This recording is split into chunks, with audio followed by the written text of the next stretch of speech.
Today I'm going to change the air filter on this Cub Cadet XT1 lawn tractor. It has a Kohler engine, which is pretty standard for lawn tractors of this size.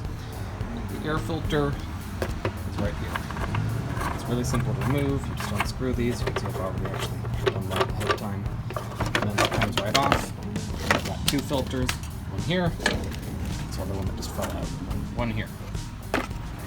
So swapping these out is a breeze. Just buy a replacement part online, and you put the new one exactly where the old one was, kind of clips in place here.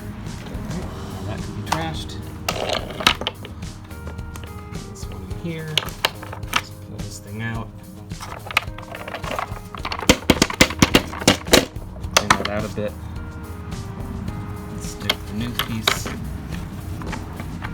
exactly where the old piece was.